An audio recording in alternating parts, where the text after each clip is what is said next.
All right. Thank you for that talk, Aino, Max, and David.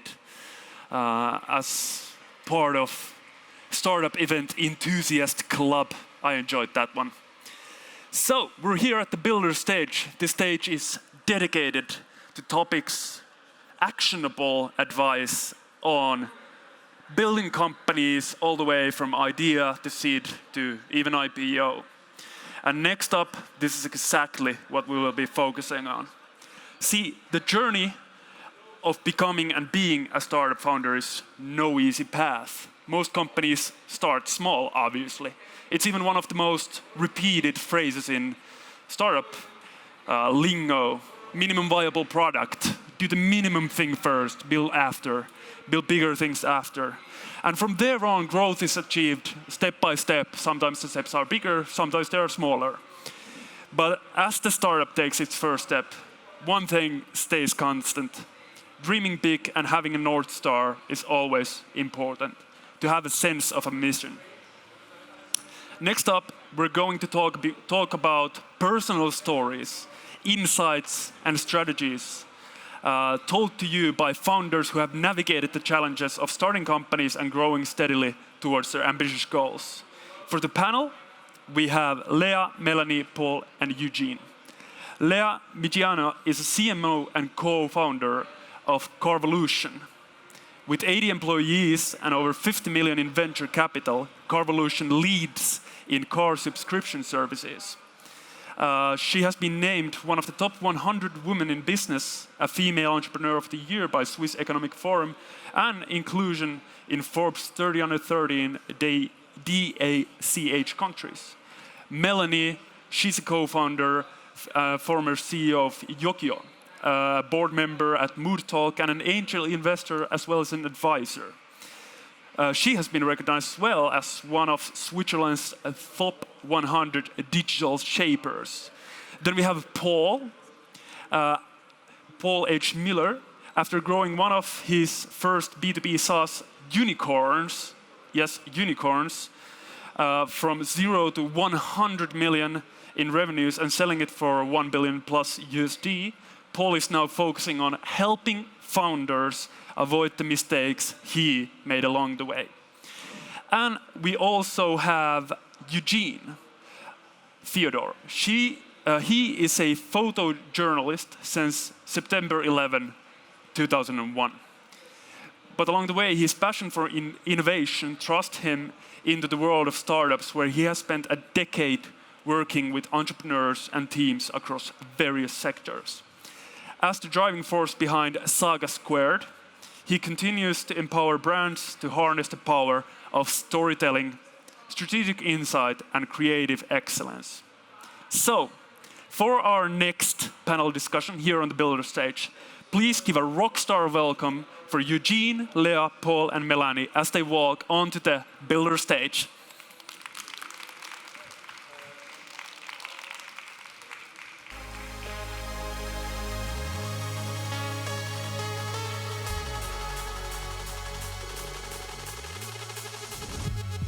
Check this.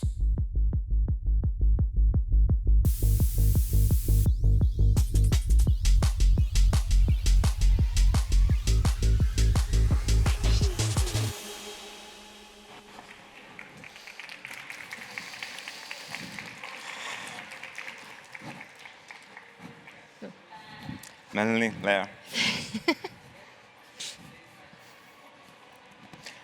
Right, thank you everyone for being here. Good morning, Starties. In today's session, we have starting small, dreaming big, growing one step at a time. In the world of startups and entrepreneurship, the path to success is often paved with challenges, setbacks, and moments of uncertainty. Today, we will be hearing from 3 remarkable founders who had to navigate their way through this kind of landscape, one step at a time, as they transform their visions into realities. We will delve into each of their stories, exploring the pivotal moments, obstacles faced, and strategies employed, from forging impactful partnerships to overcoming these daunting obstacles. But more than just individual success stories, today's session is about uncovering universal lessons and insights that can guide all of you on your own quest for success, taking that one step at a time. So without further ado, let's dive in. We have Melanie here from Yokoi. As I understand, you have a passion for rock climbing, correct?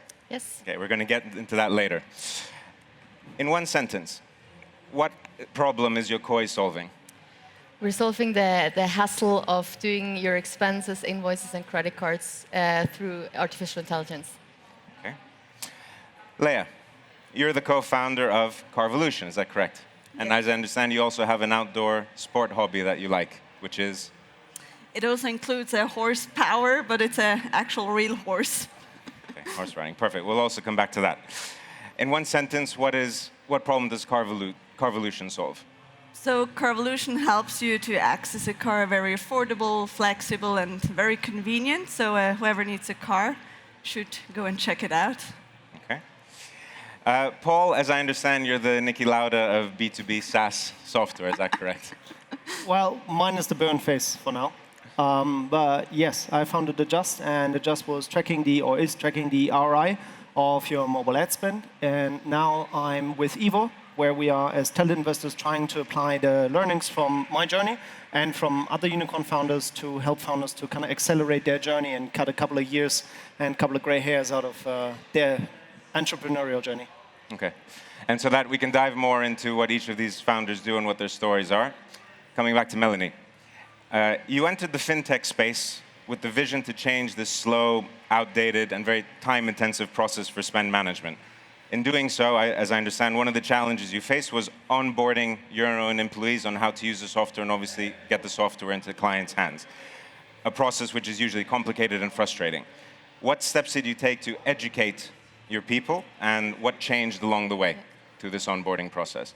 Yes, so I mean, you asked me like what were the pivotal moments of and had impact, and it was less about like getting them used to the software itself, but I was more mentioning since we were growing so fast, so we were 5 co-founders and are now over 200 people, and sometimes what I see is that when you grow so fast, you kind of lose the people. Like first you were 10 or 20, and everyone gets the story, and everyone understands what the North Star is, and everyone understands what we're actually solving, who our target group is.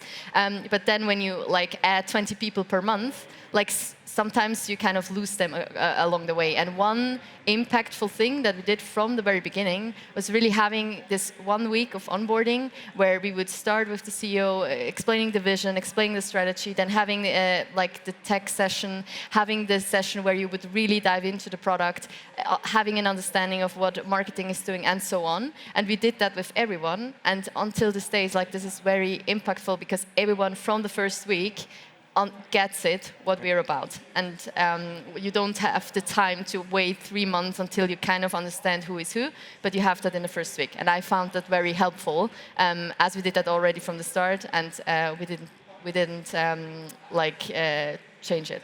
Okay. And if I want to just take you slightly out of the entrepreneur world and bring in a bit of your personal experience, your personal skills, your personal passions, what parallels could you potentially draw between your alpine touring, your rock climbing, and what you had to do at Yokoi? Yeah, I think there are a lot of parallels. I mean, with rock climbing or with mountaineering, like you go like for 6-10 hours somewhere, or sometimes even two days, and you have these peaks where you have the big vision and you know you're going there. But at the same time, like in the moment, you have to focus on the next step. And I find this balance of not forgetting the big North Star, but also not getting lost there, but really focusing on, hey, what is now the next week, the next month, the next quarter doing? But also, and I think that is often what we as founders forget, is like you're so like involved in fighting that you only see like, oh, I've nowhere, like I still have 3 Mount Everest to climb, and you forget to also look back and see, hey, wow, I've come a long way, and don't forget that as well. So there is where I draw a lot of parallels from my hobby.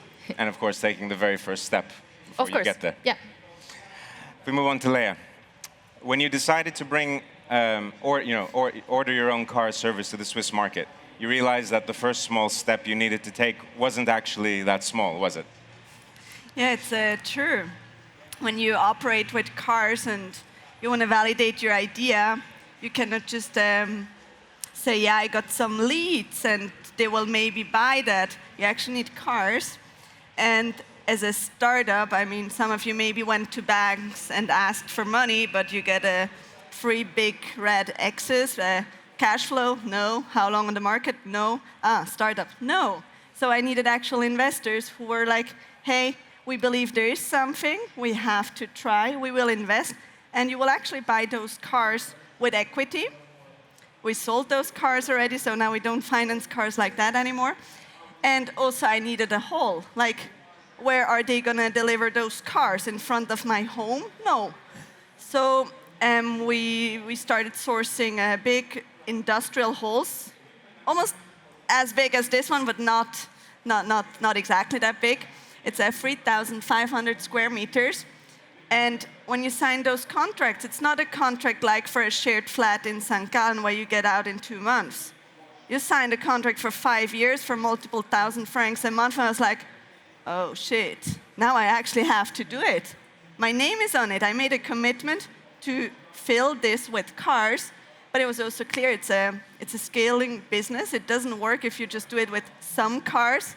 So I needed this setup, but this is really where I got this switch, like, it's real, it's happening, and either we go big or we have an empty, expensive hall.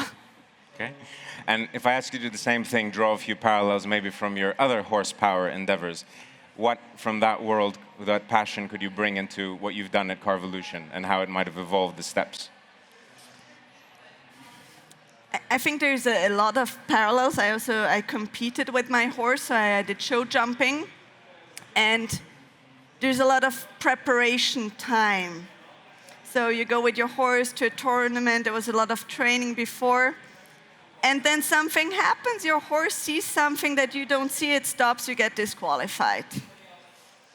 And it's like this sometimes, you have great preparation, you test something and it doesn't work. But at the end, you're there with your horse, which in that sense is a bit my team. And I have to get back the trust that next time when there's an obstacle, we will jump, no matter what the distance is. So if I say we go, the horse goes, and horses get scared, I get scared. And I think it's the same with entrepreneurship. You have to get your team with you to say, hey, looks challenging, is challenging, but let's do it. Let's do it together. We will fail, but we will train again. We will learn. We will have to keep learning, because in horse riding, the obstacles get higher, the racing gets faster, and it's the same with entrepreneurship. You start spinning and spinning. Yeah, so I think there's a lot of parallels. So we've talked about obstacles, we've talked about crashing and burning, something which I hope you haven't experienced. As I understand it, actually, your team found itself in semi-fortunate circumstances in that the industry you entered was growing. There was a lot of competition, as always, but there was also overwhelming demand for your B2B software services. So in a world where every day brings a new fire with it, what were some of the steps you took to not just put out all these fires, but also build a functional, working, and of course, growing business? I think for us, the biggest challenge, and it's a nice challenge, right? But the two biggest challenges actually were scaling the team, scaling the company, and scaling the technology. And at various points in the history of the company, both of those factors were about to absolutely crap themselves, right? And the main point was to come from where you start as a founder with what you know and what you feel comfortable with, and at the pace that we did it. And maybe just to give you an idea, we did 20 million in our 4th year, and we did 60 in our 5th, right? That is a pace with suddenly going from 2 employees to 500 employees in 5 years, is basically drinking from the fire hose continuously. Also from a technology, we went from thinking, hey, how many phones could there possibly be in the world, right? Like how many people can open any app at any given point in time? That was a foolish assumption. And to kind of combat these things at the same time was the biggest problem. And what you need to do as a founder is you need to get out of that comfort zone, right? I needed to learn something about technology that was not a known quantity. You couldn't look it up like I was used before. I could read a manual and solve the problem. Now we called often the makers of the software, asked them how to solve the problem at the scale we have, and 90% of the time they just hung up on us, thinking that either we're just fucking with them that number isn't real. Like I remember calling a log provider saying like, hey, we log about 1 trillion lines per month. And he's like, so you log about 1 billion lines? Like, no, I didn't fucking stutter, I said trillion, right? And he's like, yeah, that's not made for that, don't use it for that. And I'm like, yeah, well, that's very helpful, thank you. So on the tech side, the trick was to basically start from a completely different point of view as what modern technology would allow you to do, meaning ignoring everything underneath your beautiful interface and just there's magic underneath. We had to go and understand what does the CPU actually do all the time. What is the kernel doing? We patched our own kernel stuff, right, just to get networking faster and these things. We had to learn low-level tech that basically is one of those forgotten arts. We had a whole bunch of what we called like the bearded old men sitting in the basement writing low-level code, trying to make this thing not explode. Which might not be the most relevant for everyone here, but it's definitely something that was a very interesting journey.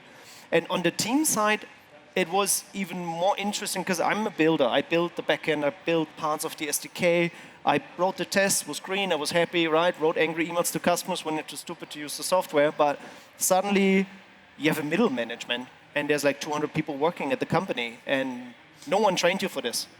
And then you can either take that step out of your comfort zone to deal with these people and motivate them and try to get them to jump over that thing, or you can sit there meekly in the background and hope they do it by themselves, which spoiler they won't, right? And so to change your mind, to walk out of your comfort zone almost every day and keep pushing and keep pushing and keep pushing until you do what is necessary, right? I think that is the biggest kind of learning as an abstract from this journey of like over 10 years, is that almost every day there was something where it's like I absolutely didn't feel like doing this. This is not, I didn't train for this. No one can train for this, right? And to say, fuck it, I'm still going to do it, right? And because someone has to. And if I ask you actually the reverse of what I've asked these ladies, what did you learn from your startup journey, which has impacted the motorsport space? On the motorsport space, a lot comes where it's a very traditional space. It's basically run like it's the 70s. The rest of the world never happened. Like just no, I mean, besides the engineers that look at data, no one uses any computer for anything. Using a software, like even just Google business apps, they look at you, are you a wizard? Right? That's like having a Google calendar is like revolutionary shit over there. The other one is management style. It's extremely hierarchical. No one has to say anything, just the boss pushing down on everyone. So to take young people, give them responsibility, is very interesting to see how they fill that role in a way that, let's say, the 50-year-old engineer says, oh, this young kid, they can't hack it, they can't do it.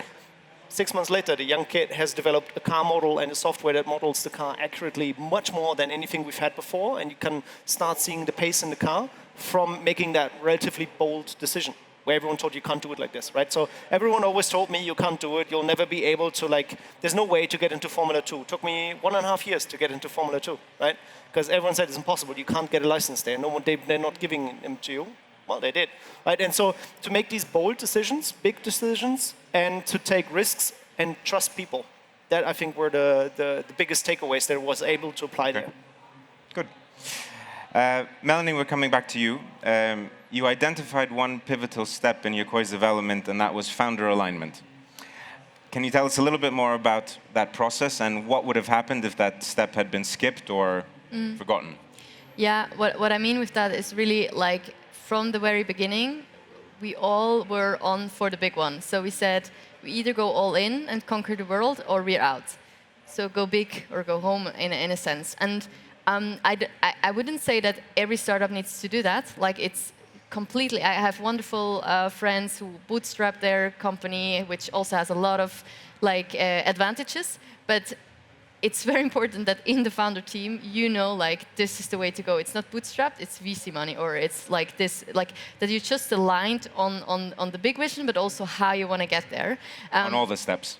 Exactly, with all what comes with it. And I think that is super, super important. And I still find it very important because if you don't have an alignment there, like you don't have the same interests. And so that I think is very important. And if you ask me, like, of course, we would never had Sequoia on board. We would never had like such a big growth if one of us would have said, oh no, I rather want to make it slow, stay in Switzerland, maybe go to the French region of Switzerland. But we were like, no, let's go to whatever place comes next. So just to be clear, you skipped the French side of Switzerland. No, we just took it with us and Fair enough. run along. Leah, also looking back at your course, you had to accomplish various steps. Perhaps the hardest thing every founder needs to do is validate their product market fit. And here you already had to get all this infrastructure before that had fully happened. So simply put, there was no real demand for the proposition yet. Can you explain what was the critical step that got you to validate that? Well, I mean, there's a lot of theory about it. You look at the markets next to you, let's say US or Germany, it's not only Switzerland, right? Only because it doesn't exist here, it doesn't mean nobody has ever done it. And the other things is mobility cars have always been around, so you can understand how consumers act today, and then you have like a proxy to say, okay, how could it work with that model? But yeah, for us there was no other way to validate it than to actually start. And then it was also our pure confidence to say, we believe that strongly that it works, that we did it. And then you have that realization that a lot of startups have. I think you also had it. So you have this great product, it's awesome, you're convinced everybody wants it, and then you have to build your market and educate it. And this is where I'm a CMO, so of course marketing is my daily business, but it is crucial to talk about your business, to make it seen, and to also give consumers the trust. I mean, a car or mobility overall is the second biggest spend in an average household. So they're not going to be like, oh, it's a new T-shirt for 15 francs or 50 or 200 francs. It's a commitment for multiple months, which they had to take with a startup, Carvolution. They have never heard about it. What if we closed the doors in 2 weeks? So we had to build that trust in Switzerland and tell them, hey, we are a real business. You're safe with us. You can do that. And this is, it doesn't go like that. You don't go on one stage and they believe you. You have to constantly keep up that trust and also deliver a good service. So it never ends. If you promise a great product with a subscription case, which is nice, it always generates revenue, but you also always have to deliver a good service that your clients keep talking about it. And this is, in Switzerland, we are, even though here there's a lot of super open-minded innovators, the consumer market is careful, we don't want to take wrong choices, and there you have to, as a startup, really communicate to them, get them on the hand, and bring them with you. Yeah. Okay. Paul, there have been a few moments of serendipity in sort of a Just development. Finding the right co-founder while having a beer, finding the right salesperson, finding the right team. Looking back at all of this, if we try and take out some of this, let's say, luck, what do you think were the steps that you took, maybe even subconsciously, unconsciously, to be at the right place and at the right time? I think the most important thing for every founder to realize is that without luck, it won't work. But luck to a founder is a substantially different thing than the average person would define luck, right? Because luck, I think when people talk about luck, they mean that something was given to you, that you just basically found the pot of gold, right? That's not how this works, right? Luck for a founder is an opportunity that presents itself that you are able to seize, right? The key point is the ability to seize the opportunity, right? For example, when we entered the market, one of our only big European competitors got bought by a French company, and they completely bottled the acquisition, right?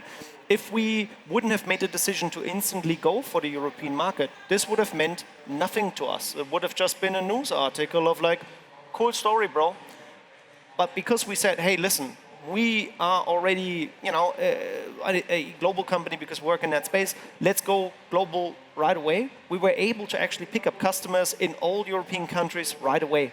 And this is a thing that repeats itself over and over and over again. Most things that are lucky for a founder are not luck unless you are in that position. So to be at the right time, at the right place, basically just means that you are able and are willing and persistent enough to take a certain amount of risk that you will have to weigh, which is probably far outside the envelope of what a normal person finds as an acceptable risk, right? But you still have to make the decision of how far you can go. And to try to take things and do things that maybe you're not fully at the stage yet to take it. To say, oh no, we're totally, to play it safe is not an option, right? Playing it safe denies you all of these opportunities because then it's just news to you that's like, nice, right? But we opened our second office in Japan because we found the right person that we talked to and said, okay, fuck it, we're going to go to Japan. It was and is still today the biggest market. In a global SaaS company, they make 18% of the revenue in Japan because we found the one right guy and then said, okay, let's do it. And then we continuously traveled there and just worked that market and worked through all the hurdles, all the bureaucracy. But the luck was, of course, to find a guy, but let's say the seizing to say, okay, this guy's so awesome, he's going to make this happen. And to take that risk to say, at this point, we had like a couple of $100K in the bank. And this guy was a super senior guy, took like 300K salaries. We didn't even have enough money in the bank to pay him for the rest of the year. If he wouldn't have sold something, tough luck, buddy, right? He didn't know that. But we decided, okay, let's try this, right? So is it luck that we met the guy? Yes, but it could have just been a nice coffee with an interesting dude. And so I think founders need to start thinking about luck in a very different kind of perspective and abandon this kind of traditional, someone's gifting something to you. No, it's an opportunity that you can seize, but the grabbing it's a tangible step. And you have to be ready. You have to do the grabbing part. Yep. It's when Right. preparation meets opportunity. Yeah. So you can prepare to take the opportunity, and then you get luck. Exactly. That is how luck happens, Yeah. basically, in that space. So it doesn't work without luck, but you have to be able to take it, right? Okay. For all the starties here, hopefully you'll get two takeaways from this. The first being that sometimes you will know what the steps are, or you'll see what you think they are. Sometimes you won't. Most likely, you do have the tools you need to get started, whether it comes from a personal passion area, personal education area. You might not have every single detail, but you still have enough inside you to take the next step. It's about that next step, not the very, very final summit step, getting to Everest or getting an F2, F1 Formula win one day. Good luck. The second takeaway, however, is also you will not always know what that next step is, let alone what the entire sequence of steps are.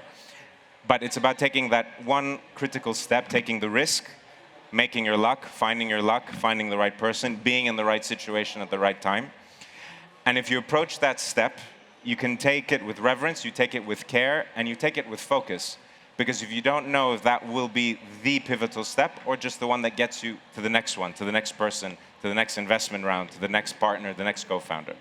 So before we get kicked off stage, I would like each one of you to give our startees one last piece of advice. So again, in one sentence, what is the one thing you advise our startees here, our future founders, to maintain that overall vision, an energizing mission, but what is the one step that they should take to get them started? Anyone? Well, I think there's not such a thing as the one step. Just be open that there's going to be many steps and many advices you have to take and you have to learn. But there's not one step, one advice that will make it work. So good luck from here. And while taking the step and while always taking 3 steps and taking 2 back and so, like, don't forget yourself. And I really mean it, because what I meant before is like you're always struggling with the fire because you're the founder. You have to take care of the shit when shit hits the fan, and it's every day that this happens. So you of course need to focus and stuff, but it will always be also like a challenge. Once the challenge is solved, you give it to the others and you take the next challenge. So sometimes as a founder you feel like everything is just a mess. I will never get out of it. I'm just like nothing works. So don't forget like the way you have come, because you're still here. And the other thing is like really take also care of be it your mental health or your mental space. Be that in the mountains, be that with outside the bubble people, be that with your dog or on your own. But don't underestimate the impact that you have when you're fully like immersed and also have the mental space to actually tackle the challenge. For me, last but not least, I think a lot of the people here have what I would say the grace of a late birth, right? Because when I started out, there was no opportunity to find anyone to talk to that had done before what we tried to do, because we were the first ones to do it, right? So you all have the advantage. We're here now, right? We've done it, and we can help you, right? Like I talk to founders almost every day, and if I could do it again, I think I could do it again in, say, 2 years less, and with half the gray hair, right? And I think for many of you, there are people out there that have actually done it. I don't listen to people that haven't done it, right? They can just talk, but if someone's done it and is willing to give you their time and willing to give you their advice, fuck man, I take it. Actually, something came to my mind which I think is still important. Really know why you want to start a company. It's for fun, it's because you like it and because you enjoy it. And this is something, it's so obvious, we never actually say it, but you have to have fun when you do it. You have to like it and enjoy doing that every day. Do we have time for a Q&A? Time check? No? All right. Well, thank you very much. And can we please have a big thank you for our 3 founders?